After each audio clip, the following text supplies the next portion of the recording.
आप सभी श्रोताओं को मेरा सादर प्रणाम। एक छोटी सी कहानी सुनाता हूं, जीवन में अवश्य उतारिएगा, इसकी अपेक्षा करता हूं। एक 10 साल की बेटी अपने पिताजी के साथ बाजार जाती है और एक गोलगप्पे वाले को देखकर बेटी की इच्छा गोलगप्पे खाने का करता है और वो अपने पिताजी से जिद करने लगी, पिताजी गोलगप्पे खिलाइए ना। पिताजी ने गोलगप्पे वाले से पूछा, अरे भाई गोलगप्पे कैसे दिए? वो बोला, बाबूजी 10 रुपए के 8। पिताजी बोले, अरे यार इतने महंगे? भाई हमारे जमाने में तो 5 रुपए के 10 मिलते थे।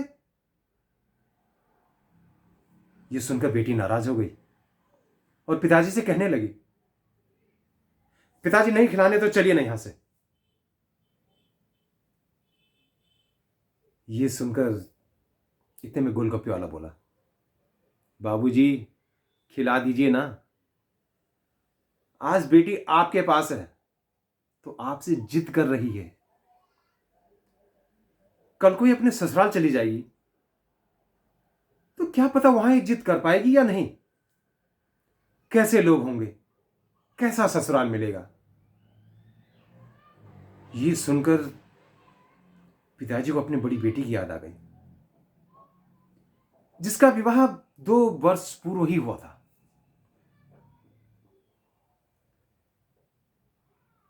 पिताजी मन ही मन बेटी को याद कर भगवान से कहने लगे, हे प्रभु मुझे मेरी बेटी लौटा दो,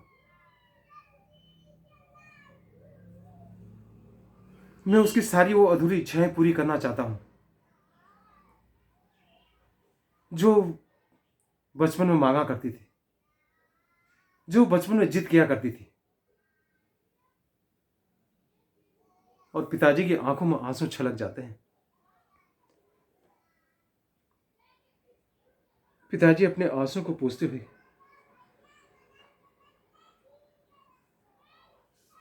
इतने में गोलगप्पे वाला बोला, बाबूजी खिला दूं?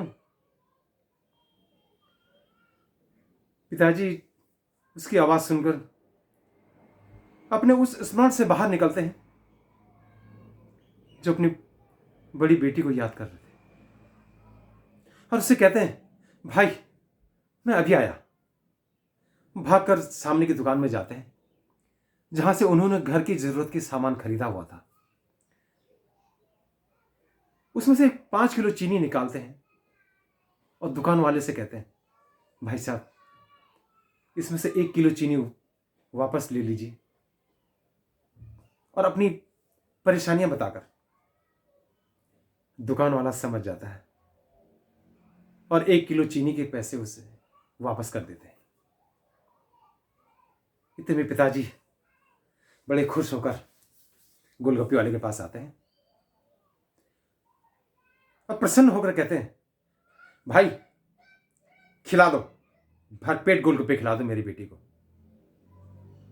मेरी लाडली को जी भर के गोलगप्पे खिला दो, पर हां तीखा थोड़ा कम डालना, बहुत नाजुक है मेरी लाडली। ये सुनकर बेटी प्रसन्न हो गई। बेटी का मुरझाया हुआ चेहरा खिल गया और उसने कसकर पिताजी का हाथ पकड़ा और मुस्कुराई। गोलगप्पे खाए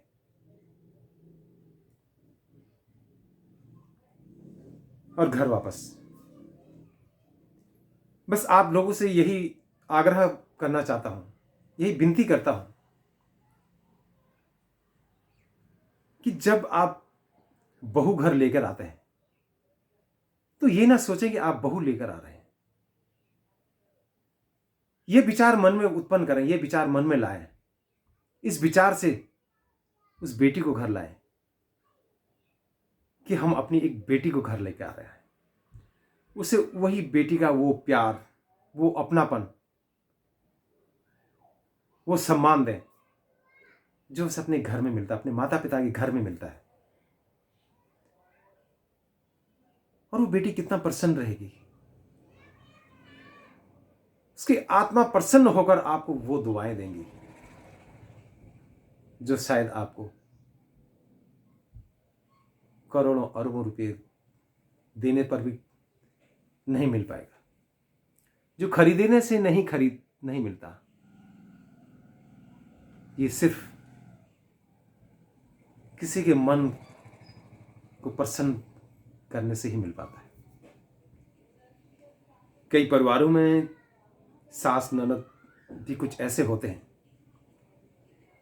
जो कि उन बहुओं को प्रताड़ित करते हैं, और स्वयं वो महिला होकर एक महिला का दुश्मन बनते हैं। उनसे मेरा विनम्र निवेदन है कि आप ऐसा ना करें।